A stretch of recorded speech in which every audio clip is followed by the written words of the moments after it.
Hi guys, it's Mian again. So, kumusta po ang lahat? Sana okay lang po ang bawat isa sa atin. Maraming salamat po pala sa patuloy ninyong pagbisita sa aking mga video tutorials. For today's video guys, i-share ko sa inyo kung paano na mag-delete ng Facebook account ngayon 2023. So, bakit nga ba nilagyan ko ng 2023? Kasi na-upload ko na to last year pero iba na siya guys. Sana panoorin mo ng buong maikling video na ito at kapag nagustuhan mo, pakita naman ang like and then subscribe pati ng notification bell kung bago ka pa lang para updated ka pa sa aking mga susunod na video tutorials. At kung gusto pa ng maraming video tutorials, nasa description box yung ating mga link. At kung may gusto kang i-video natin o may katanungan ka, maaari mo i-comment below, baka sakaling magawa natin ng video or masagot, gawin natin yung ating best. Thank you so much and enjoy watching guys. Paano nga ba mag-delete ng Facebook account? Punta ka lang sa iyong Facebook and then click mo lang tong settings and privacy. Ayan, punta ka lang sa settings. So, iba na siya guys, compared dun sa last kong in-upload.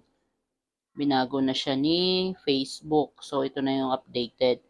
Click lang natin tong search bar. Dito natin siya ilalagay. So, i-type lang natin ang delete. Hindi mo na siya basta-basta makikita guys sa yung setting. So, after natin ma-type, lalabas siyang apat na yan. And then, click natin tong personal details. Ayan. So, itong nasa baba ang ating i-click kasi account ownership and control. So, kung dati madali siya makita ngayon, ang dami niya ng proseso. Siguro, nag-iingat sila para hindi agad-agad na-delete kasi yung ibang bata. Kapag nagdi-delete ng kumakalikot, nadi-delete nila yung account ng parents nila. So, click na lang natin to. Yan. Nakalagay dito, memorialization or deactivation or deletion. Pero dahil magde-delete na tayo ng account, itong deletion yung ating pipiliin. Yung isa kasi, yun yung namatay na yung may-ari ng Facebook. So, click lang natin. Ito, i-delete natin yung Mian tutorials. So, nakalagay dito, pili ka sa dalawa, deactivate or delete. So, pipiliin natin yung delete and then kapag sigurado ka na talaga na gusto mo na siyang ma-delete, continue lang natin.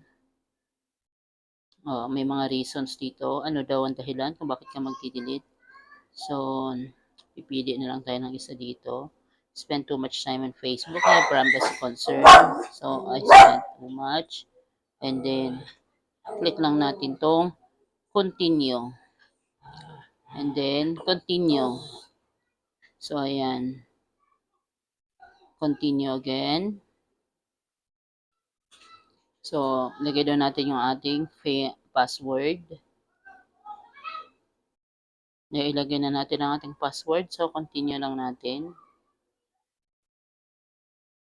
Ayan, nakalagay dito, you're about to schedule to account for permanent deletion. Once you schedule your account for deletion, you have 30 days to reactivate your account.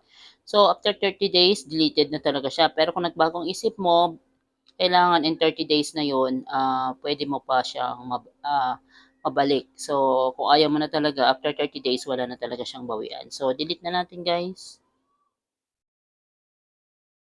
Ayan, goodbye na sa ating isang Facebook account. Yun lang guys. Ganun lang kadaling mag-delete ng Facebook account.